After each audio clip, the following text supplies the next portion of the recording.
In this video today, I'm going to show you a little bit more about Chrome apps and extensions. The first thing that you'll want to do is open up a Google Chrome web browser. If for some reason this isn't in your dock, you can go to your Launchpad, look for Google Chrome. Once you found it, click it and drag it into your dock so that you can open a web browser. Once I have that open, I'm going to look for my Apps button that's in the far left corner of my Favorites bar. If for some reason this is not there, you can simply search Chrome Store. Once I'm on this page, you'll notice here's my icon for the store. Any apps that I download will show up on this page, and any extensions will show up to the right of my address bar. Let's go in the store to get you a little bit more familiar. I'll have a menu to the left. My apps are first listed by category. You'll notice there's one for education specifically, and then my extensions are below that. Again, with different categories, productivity being the one I think will be most helpful to you and your students. I always look for things that are free because there are many apps and extensions that you do need to pay for. But you do need to make sure that you know exactly what the app or extension is, what it will do, and how it will work for you. So let's look at a few apps here under education. There are hundreds of apps and extensions that are available to you. When I go to look at apps, you'll notice as I'm scrolling down the page, these tiles are sliding up and telling me a little bit more information. It's telling me if it's free, it's telling me a little bit about it, and I can simply keep scrolling to see if these are things that I would be interested in loading onto my Google Chrome web browser. Maybe I'm interested in GeoGebra. I see that it is free. If I click on the tile, it's going to open a larger page for me, and now I have an overview of what this app actually is.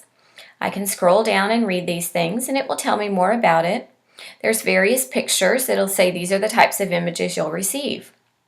I can look at details regarding this particular app and find out a little bit more information, when it was last updated, things like that. I can also look at reviews, which are helpful because it may help me determine, do I really want to waste my time with this app or do I want to move on and look for something else? I always read the reviews just to see what is the overall idea behind this. Do people like it? Can I tell are these students or other teachers? What is the case? There's also a button that's related, and that will show me other apps that they think perhaps I might be interested in because this was the app I was looking at. If I decide this is one that I say, yeah, I'm going to go ahead and try out, I would simply click the free button.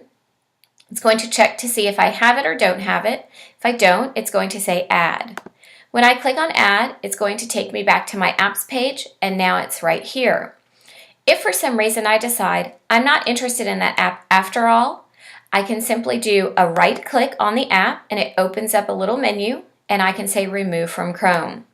It's going to ask me, are you sure you really want to do that? Yes, I really am sure, and now it's gone.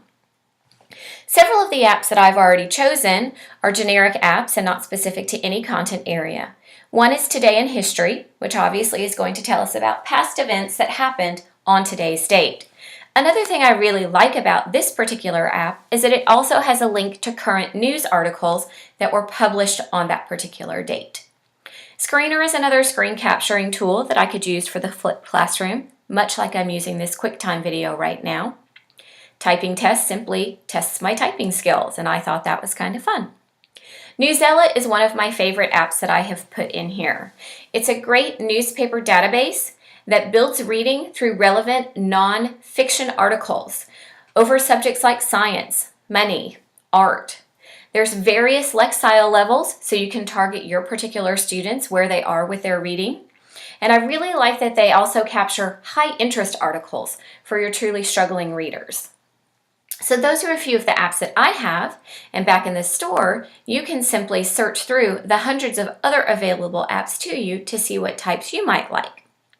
Extensions is another thing that I've really found that I do like and I use quite on a regular basis.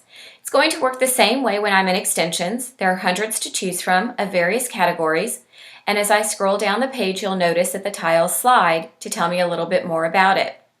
As I click on a tile, it will also, again, bring me details, an overview, reviews, and related, and then it will give me the tab to know whether it's free or it's paid for before I choose to actually add the extension. The extensions that I currently have loaded are a URL shortener, Evernote, Clearly, Too Long Didn't Read, EdSaver, and OneTab. I'll show you a couple of these that I think would be really good for you, but also really good for your students as they get devices or with their own device at home. My first one that I really do enjoy is my URL shortener.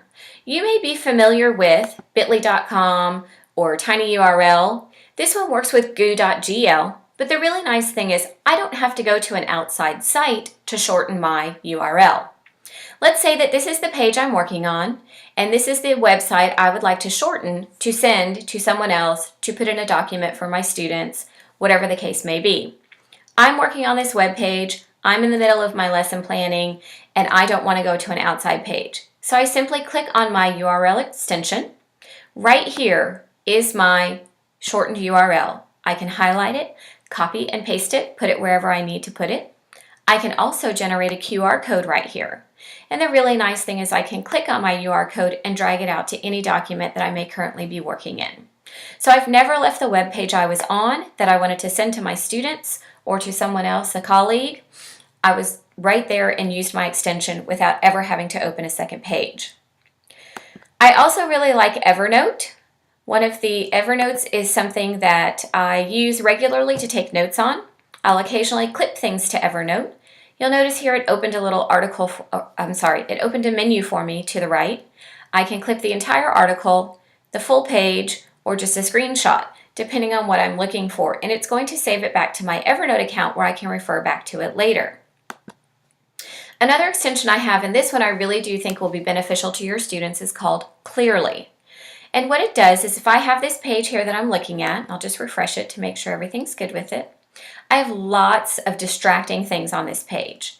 I've got a banner, I've got ads on the side. You'll notice as I scroll down, there's lots of things besides just the article. And so for some of my students, that's too much for them. So if I actually click on Clearly, it's going to bring an overlay to me, and notice all of that extraneous information is gone. All I have now is simply the article that I was interested in reading. It also has some really nice tools in here where I can actually highlight information that I say this is something I want to look back to later, whatever the case may be. I can also change the themes of the way it looks. Right now it looks like newsprint. I can also print it. There's a text-to-speech function that I could use. And then I can clip it back to my Evernote if I'd like to, because Clearly works through Evernote as well. When I'm finished with this, I simply use the arrow to the left and it removes my overlay back to the original page. Another one that I like is Too Long Didn't Read. So let's say, for example, that I have a student who really struggles with reading. There's some articles that are fairly lengthy, but I still want them to get the information out of that. So if I'm on an article here and I say, well, yeah, that might be a little too much information for them, I can click on Too Long Didn't Read, and it's going to open a new little box for me where it's going to give me some options. I have a summary of this article, which is really just giving me the basic information. I can go to a shortened version of this article where I'm getting a little bit more, but not quite as long as the original article. And then I can go all the way to a long version, which still is not the full article, but just about. So I think this is really useful for some of your struggling readers as well, so that they'll still get what's in the article without necessarily having to struggle through reading all of it. And that's Too Long Didn't Read. Another one that I have is going to be EdSaver, and I really like this because I can use things with my personal learning network or my professional learning network.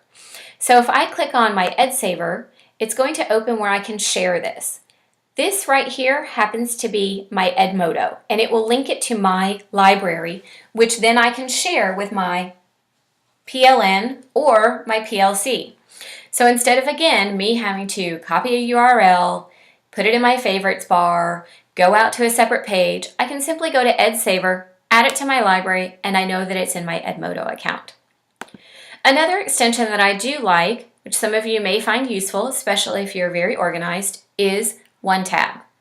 You'll notice that I have a number of tabs open right now, and I may not need all of these tabs right here, and it takes a lot of energy to have all of these different browser windows open. If I click on one tab, all of a sudden everything compressed into one tab for me, and it says here's all 7 tabs that you had open. If I'm interested in looking at any of these again separately, because now I've just kind of compressed them, I simply click on that tab and it's going to open another tab for me. If I'd like to restore all of them, I have where I can restore this right here.